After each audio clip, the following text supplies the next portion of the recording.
ಈಗ ಸರ್ ಇಲ್ಲಿ ಭೂಮಿ ಇದೆ, ಇಲ್ಲಿ ನೀರಿದೆ, ಇದೇನಿದು? ಏನಿದು? ಇಕೋಟೋನ್ ಅಂತ, ವೆಟ್ಲ್ಯಾಂಡ್ಸ್. ನೀವು the transition zone between any two ecosystems ಅಂದಾಗ ಅದು ಇಕೋಟೋನ್. ನಾನು ಪರ್ಟಿಕ್ಯುಲರಾಗಿ ಹೇಳ್ತಾ ಇದ್ದೀನಿ, ಇಲ್ಲಿ ಭೂಮಿ ಇದೆ, ಟೆರೆಸ್ಟ್ರಿಯಲ್ ಇಕೋಸಿಸ್ಟಮ್ ಇದೆ, ಇಲ್ಲಿ ನೀರಿದೆ, ಅಕ್ವಾಟಿಕ್ ಇಕೋಸಿಸ್ಟಮ್ ಇದೆ, ಇದನ್ನೇನಂತ ಕರಿತೀರ? ವೆಟ್ಲ್ಯಾಂಡ್ಸ್. ಜೌಗು ಪ್ರದೇಶಗಳು ನೋಡಿ, ವೆಟ್ಲ್ಯಾಂಡ್ಸ್ ಅಂತ ಹೇಳಬೇಕಾದ್ರೆ ಅಲ್ಲಿ ಭೂಮಿನೂ ಇರಬೇಕು, ನೀರು ಇರಬೇಕು, ಎರಡೂ ಇರಬೇಕು, ಆವಾಗ ಅದು ವೆಟ್ಲ್ಯಾಂಡ್. ನೋಡಿ, ಭೂಮಿನೂ ಇರಬೇಕು, ನೀರು ಇರಬೇಕು. ಇದು ಪರ್ಫೆಕ್ಟ್ ಎಕ್ಸಾಂಪಲ್ ಫಾರ್ ವೆಟ್ಲ್ಯಾಂಡ್. ನೋಡಿ, ಇದು it's a perfect example for wetland. Okay, ಭೂ ಪರಿಸರ ವ್ಯವಸ್ಥೆ ಮತ್ತು ಜಲ ಪರಿಸರ ವ್ಯವಸ್ಥೆಗಳ ನಡುವೆ ಕಂಡುಬರುವ ಸ್ಥಿತ್ಯಂತರ ವಲಯ. The transition zone between terrestrial ecosystem and aquatic ecosystem is called as wetland. ಆಯಿತಾ? Yes or no? ಭೂ ಪರಿಸರ ವ್ಯವಸ್ಥೆ ಮತ್ತು ಜಲ ಪರಿಸರ ವ್ಯವಸ್ಥೆಗಳ ನಡುವೆ ಕಂಡುಬರುವ ಸ್ಥಿತ್ಯಂತರ ವಲಯ. ಓಕೆ, ಸಿ ವೆಟ್ಲ್ಯಾಂಡ್ಸ್ ಯಾಕೆ ಇಂಪಾರ್ಟೆಂಟ್ ಅಂದರೆ ಸಿಂಪಲ್ ನೋಡಿ. ಈಗ ಇಲ್ಲಿ ಪ್ಲೀಸ್ ಕೇಳಿಸ್ಕೊಳ್ಳಿ, ಭೂವಾಸಿಗಳು ವಾಸ ಮಾಡ್ಬೋದಾ? ಜಲವಾಸಿಗಳು, ಉಭಯವಾಸಿಗಳು, ಸರೀಸೃಪಗಳು, ಸಸ್ತನಿಗಳು, ಪಕ್ಷಿಗಳು. ನೋಡಿ, ನೀವು ಹಿಂಗೆ ಯೋಚನೆ ಮಾಡೋದಾದರೆ ನೋಡಿ, ಪ್ರಪಂಚದ ಎಲ್ಲ ಪ್ರಭೇದಗಳು ನೈಸರ್ಗಿಕವಾಗಿ ಒಂದೇ ಕಡೆ ವಾಸ ಮಾಡಬೇಕು ಅಂದರೆ ಅದು ವೆಟ್ಲ್ಯಾಂಡ್ಸಲ್ಲಿ ಮಾತ್ರ ಸಾಧ್ಯ. ಪ್ರಪಂಚದ ಎಲ್ಲ ಪ್ರಭೇದಗಳು, ಎಲ್ಲ ತರಹದ ಪ್ರಭೇದಗಳು ನೈಸರ್ಗಿಕವಾಗಿ ಒಂದೇ ಕಡೆ ಕಾಣಿಸ್ಕೋಬೇಕು ಅಂತಂದರೆ ಅದು ಇಲ್ಲಿ ಮಾತ್ರ ಸಾಧ್ಯ.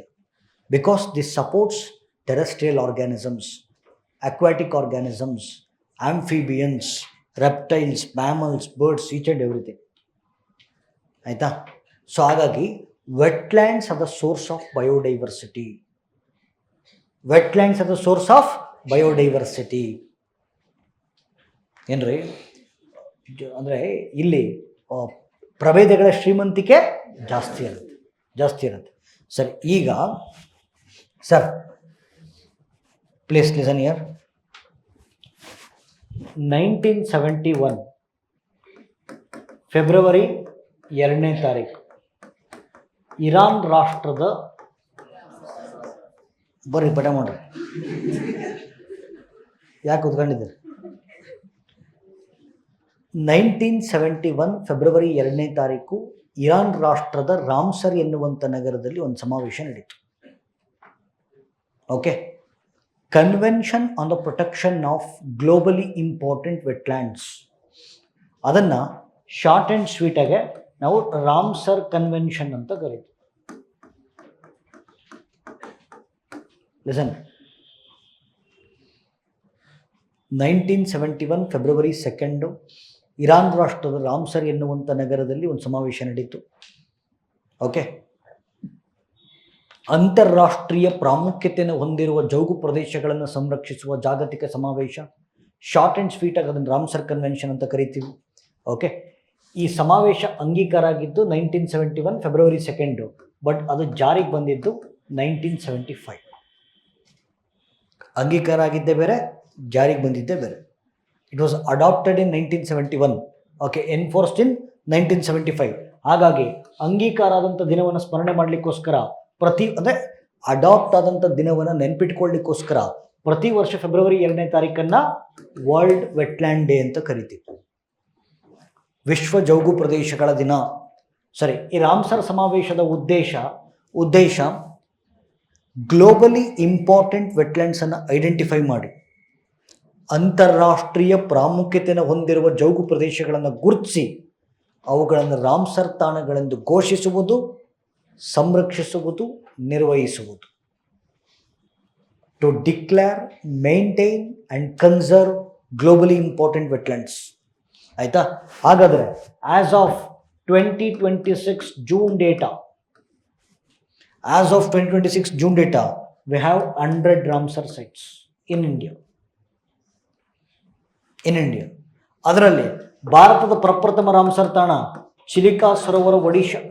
ಸುಮ್ಮನಿರಪ್ಪ, ನನಗೆ ಗೊತ್ತು ನಿಮಗೆ ಕ್ಲಾಸ್ ನಾನೇ ಮಾಡಿರೋದು ಅಂತ. ಓಕೆ, ಚಿಲಿಕಾ ಸರೋವರ ಒಡಿಶಾ ಮತ್ತು Keoladeo national park Rajasthan.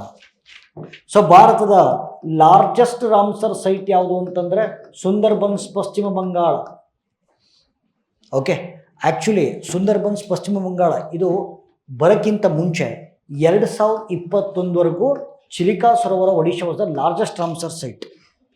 But 2022ರಲ್ಲಿ ಡೇಟಾ ಚೇಂಜ್ ಆಯಿತು. Sundarban became largest Ramsar site. Okay, ಭಾರತದ ಅತಿ ಚಿಕ್ಕ ರಾಮ್ಸರ್ ತಾಣ ಸ್ಮಾಲೆಸ್ಟ್ ರಾಮ್ಸರ್ ಸೈಟ್ ಬಂದು ರೇಣುಕಾ ವೆಟ್ಲ್ಯಾಂಡ್ ಹಿಮಾಚಲ್ ಪ್ರದೇಶ. ಓಕೆ, ಅತಿ ಹೆಚ್ಚು ರಾಮ್ಸರ್ ತಾಣಗಳನ್ನು ಹೊಂದಿರುವಂಥ ರಾಜ್ಯ ತಮಿಳುನಾಡು ಒಂದು. ಎರಡನೇದು UP. ತಮಿಳುನಾಡು ಎಷ್ಟು ವರ್ಷ 20. Okay, 20. Uttar Pradesh 13. Okay, 13. Okay, ಅತಿ ಹೆಚ್ಚು ರಾಮ್ಸರ್ ತಾಣಗಳನ್ನು ಹೊಂದಿರುವ ರಾಜ್ಯ ತಮಿಳುನಾಡು 20, ಉತ್ತರ ಪ್ರದೇಶ 13. ಓಕೆ, ಕರ್ನಾಟಕದಲ್ಲಿರ್ತಕ್ಕಂಥ ರಾಮ್ಸರ್ ತಾಣಗಳ ಸಂಖ್ಯೆ 4. ನಂಬರ್ 1 ರಂಗನತಿಟ್ಟು ಪಕ್ಷಿಧಾಮ, ಅಂಕಸಮುದ್ರ, ಅಘನಾಶಿನಿ, ಮಾಗಡಿಕೆರೆ. ರಂಗನತಿಟ್ಟು, ಅಂಕಸಮುದ್ರ, ಅಘನಾಶಿನಿ, ಮಾಗಡಿಕೆರೆ. ಆಯಿತಾ. ಆಮೇಲೆ ಮೋಸ್ಟ್ ಇಂಪಾರ್ಟೆಂಟು, ಈಗ 100 ರಾಮ್ಸರ್ ಸೈಟ್ ಇದ್ದಾವೆ. ಆಯಿತಾ. ರಾಮ್ಸರ್ ಸೈಟ್ ಅಂತ ಡಿಕ್ಲೇರ್ ಮಾಡಿದ ಮೇಲೆ ಅದು ನೀವು ಸರಿಯಾಗಿ ನೋಡ್ಕೊತಾ ಇಲ್ಲ, ಅದನ್ನು ಹಾಳು ಮಾಡ್ತಾ ಇದ್ದೀರಾ, ಅದು ನಾಶ ಆಗ್ತಾ ಇದೆ ಅಂತ ಗೊತ್ತಾದರೆ ರಾಮ್ಸರ್ ಸಮಾವೇಶದವ್ರು ಬಂದು ಆ ರಾಮ್ಸರ್ ಸೈಟನ್ನು ವೆಟ್ಲ್ಯಾಂಡ್ ಆಫ್ ಕನ್ಸರ್ನ್ ಅಂತ ಡಿಕ್ಲೇರ್ ಮಾಡಿ ಕಾಳಜಿಯನ್ನು ಹೊಂದಿರುವ ಜೌಗು ಪ್ರದೇಶ ಅಂತ ಪರಿಗಣಿಸಿ ಅದನ್ನು ಒಂದು ಸಪ್ರೇಟ್ ಲಿಸ್ಟ್ ಮಾಡ್ತಾರೆ. ಅದನ್ನೇನು ಕರಿತೀವಿ? ಮಾಂಟ್ರೆಕ್ಸ್ ರೆಕಾರ್ಡ್. ಆಯಿತಾ. ರಾಮ್ಸರ್ ತಾಣ ಅಂತ ಘೋಷಣೆ ಮಾಡಿದ ಮೇಲೆ ಅದನ್ನು ಸರಿಯಾಗಿ ಸಂರಕ್ಷಣೆ ಮಾಡ್ತಾ ಇಲ್ಲ, ಹಾಳು ಮಾಡ್ತಾ ಇದ್ದೀರಾ, ನಾಶ ಆಗ್ತಾ ಇದೆ ಅಂತ ಗೊತ್ತಾದರೆ ಬಂದು ಅದನ್ನು ವೆಟ್ಲ್ಯಾಂಡ್ ಆಫ್ ಕನ್ಸರ್ನ್ ಅಂತ ಘೋಷಣೆ ಮಾಡಿ ಒಂದು ಸಪ್ರೇಟ್ ಲಿಸ್ಟ್ ಮಾಡೋಕ್ಕಾಗುತ್ತೆ. That is called us ಮಾಂಟ್ರೆಕ್ಸ್ record. ಹಾಗಾದರೆ ಮಾಂಟ್ರೆಕ್ಸ್ ರೆಕಾರ್ಡಲ್ಲಿ ಕಂಡು ಬರುವಂಥ ರಾಮ್ಸರ್ ತಾಣಗಳ ಸಂಖ್ಯೆ 2. ಒಂದು ಕಿಯೋಲಾಡಿಯೋ ನ್ಯಾಷನಲ್ ಪಾರ್ಕು ರಾಜಸ್ಥಾನ, ಇನ್ನೊಂದು ಲೋಕ್ಟಾಕ್ ಸರೋವರ ಮಣಿಪುರ. ಓಕೆ, ಆ್ಯಕ್ಚುಲಿ 1992ರಲ್ಲಿ ಚಿಲಿಕಾ ಸರೋವರವು ಕೂಡ ಮಾಂಟ್ರೆಕ್ಸ್ ರೆಕಾರ್ಡಲ್ಲಿ ಇತ್ತು. ಬಟ್ ಒಡಿಶಾ ಸರ್ಕಾರ ಅದನ್ನು ಸಂರಕ್ಷಣೆ ಮಾಡಿದ ಮೇಲೆ 2003ರಲ್ಲಿ ಅಥವಾ 2ರಲ್ಲಿ ಮಾಂಟ್ರೆಕ್ಸ್ ಪಟ್ಟಿಯಿಂದ ಚಿಲಿಕಾ ಸರೋವರವನ್ನು ಕೈಬಿಡಲಾಯಿತು. ಕರೆಕ್ಟಾ?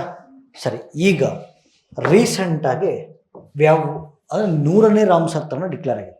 ಓಕೆ, ಸರಿ. ಜಯಪ್ರಕಾಶ್ ನಾರಾಯಣ್ ಬರ್ಡ್ ಸೆಂಚುರಿ ಅಥವಾ ಸುರ್ಹಾತಾಲ್. ಓಕೆ, ಸೊ ಬಾಲಿಯಾ ಜಿಲ್ಲೆ ಉತ್ತರ ಪ್ರದೇಶ. ಹಾಗಾದರೆ ಸರಿ, ಇದ್ರದ್ದು ವೈಶಿಷ್ಟ್ಯತೆ ಏನು ನೋಡಿ. ನಾನು ಯಾವಾಗಲೂ ಹೇಳ್ತಿರ್ತೀನಿ, ರಾಮ್ಸರ್ ಸೈಟ್ ಹಿಂಗೆ ಓದಬೇಕು ಅಂತ ಒಂದು ಸ್ಟ್ರಕ್ಚರ್ ಬರ್ಸಿದ್ನ. ಒಂದು ನಿಮಿಷ ಬರ್ಕೊಳ್ಳಿ ಇನ್ನೊಂದ್ಸತಿ. ರಾಮ್ಸರ್ ಸೈಟ್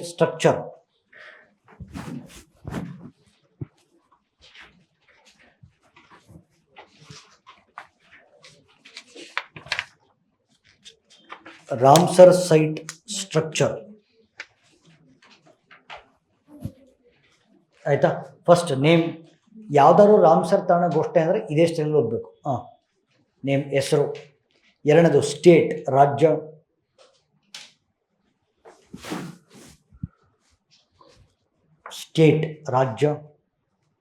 ಮೂರನೇದು ರಿವರ್ಸ್, ನದಿಗಳು.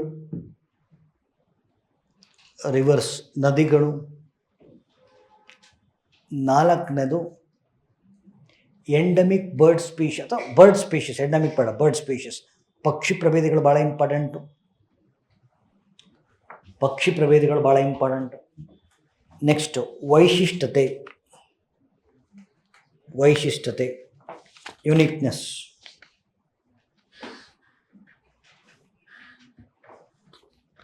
ಓಕೆ, ಸರಿ. ನೋಡಿ ಇಲ್ಲಿ ಲೆಸನ್. ಸುರ್ಹಾತಾಲ್ ಸುರ್ಹಾತಾಲ್ ಆಕ್ಸ್ಬೋ ಲೇಕ್.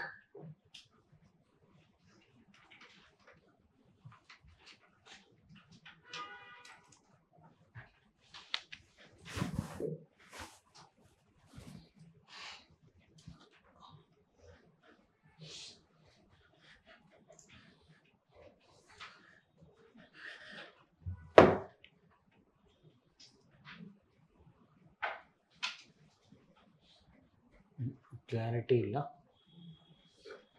ಓಕೆ, ಎನಿವೆ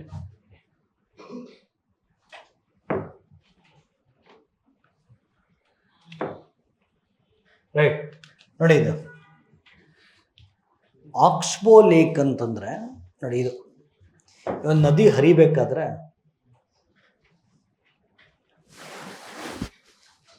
ನೋಡಿ, ದಿಸ್ ಈಸ್ ಕಾಲ್ಡ್ ಅಸ್ ಸ್ಟ್ರೈಟಾಗಿ ಹರಿಬೇಕಾಗಿತ್ತು. ಬಟ್ ಸ್ವಲ್ಪ ಕೆಲವು ಜಿಯೋಗ್ರಫಿಕಲ್ ಫಾರ್ಮೇಷನಿಂದ ಅದು ಡಿವಿಯೇಷನ್ ತಗೊಂಡು ಮತ್ತೆ ಹರಿದು ಹಿಂಗೆ ಸೇರ್ಕೊಳ್ಳೋದು ಮತ್ತೆ. ಓಕೆ, ನೀವು ಈ ಪೋರ್ಷನ್ನ ಆಕ್ಸ್ಬೋ ಲೇಕ್ ಅಂತ ಕರೀಬೋದು. ಸ್ಟ್ರೈಟಾಗಿ ಹೋಗ್ತಾ ಇತ್ತು, but due to some geographical variation ನದಿದು ಕೋರ್ಸ್ ಚೇಂಜ್ ಆಯಿತು, ಮತ್ತೆ ಹಿಂಗೆ ಹೋಗೋಕ್ಕೆ ಮತ್ತೆ ಸೇರ್ಕೊಂಡು that portion is called as oxbow lake. ಇದು ಸುರ್ಹಾತಾಲನ್ದು ಗಂಗಾ ನದಿಯಿಂದ ರಚನೆ ಆಗಿರ್ತಕ್ಕಂಥ ಒಂದು ಆಕ್ಸ್ಬೋ ಲೇಕ್. ಆಯಿತಾ, ಗಂಗಾ ನದಿಯಿಂದ ರಚನೆ ಆಗಿರ್ತಕ್ಕಂಥ ಒಂದು oxbow lake Surhatal. Okay, so due to the shifting of Ganga river ಒಂದು. ಎರಡನೇದು ಇದು ಎಲ್ಲಿ ಬರುತ್ತೆ ಅಂತಂದರೆ ಮತ್ತು ಗಾಗ್ರಾ ರಿವರ್ ಎರಡೂ ಸೇರ್ಕೊಂಡು ರಚನೆ ಮಾಡಿರ್ತಕ್ಕಂಥ ಡೆಲ್ಟಾ ಪ್ರದೇಶಗಳಲ್ಲಿ ಕಂಡುಬರುವ ಒಂದು ಆಕ್ಸ್ಬೋ ಲೇಕ್ ಇದು. ಓಕೆ, ಸೊ ಇಲ್ಲಿ ಸಾಕಷ್ಟು ಪಕ್ಷಿ ಪ್ರಭೇದಗಳು ಕಂಡುಬರ್ತವೆ, ಪಕ್ಷಿ ಪ್ರಭೇದಗಳು ಕಂಡುಬರ್ತವೆ. ಓಕೆ, ನೋಡಿ, greylag goose, pintail, common teal, bar headed goose. Okay, ಮತ್ತು ಇದು ಬೇರೆ ವಲಸೆ ಪಕ್ಷಿಗಳು ಬೇರೆ ದೇಶದಿಂದ ಬರ್ತವೆ, ಸೈಬೀರಿಯಾದಿಂದ ಬರ್ತವೆ, ಸೆಂಟ್ರಲ್ ಏಷ್ಯಾದಿಂದ ಬರ್ತವೆ. ಬಟ್ ಇಂಡಿಯಾದ ಲೋಕಲ್ ಸ್ಪೀಷೀಸು ಕೂಡ ಕಂಡುಬರ್ತವೆ. ಸ್ಯಾರಸ್ ಕ್ರೈನ್ ನೋಡಿ, ಇದು ಉತ್ತರ ಪ್ರದೇಶದ ರಾಜ್ಯ ಪಕ್ಷಿ, ಇದು ಸ್ಯಾರಸ್ ಕ್ರೈನ್. ಹೆರಾನ್ ಮತ್ತು ಕಾರ್ಮೊರಾಂಟ್ ಇವೆಲ್ಲ ಲೋಕಲ್ ಸ್ಪೀಷೀಸ್. ಇಷ್ಟು ಪಕ್ಷಿ ಪ್ರಭೇದಗಳು ನಿಮಗೆ ಸುರ್ಹಾತಾಲಲ್ಲಿ ಕಂಡುಬರ್ತವೆ. ಇಲ್ಲಿ ಸಾಕಷ್ಟು ಪಕ್ಷಿ ಪ್ರಭೇದಗಳು ಕಂಡುಬರೋದ್ರಿಂದ ಭಾರತ ಸರ್ಕಾರ ಇದನ್ನು ಒಂದು ಪಕ್ಷಿಧಾಮವನ್ನಾಗಿ ಘೋಷಿಸಿದೆ. ಜಯಪ್ರಕಾಶ್ ನಾರಾಯಣ್ ಬರ್ಡ್ ಸ್ಯಾಂಕ್ಚುರಿ ಅಂತ ಘೋಷಣೆ ಮಾಡಿದೆ. This is about Ramsar and 100 Ramsar site, 100ನೇ ರಾಮ್ಸರ್ ತಾಣ.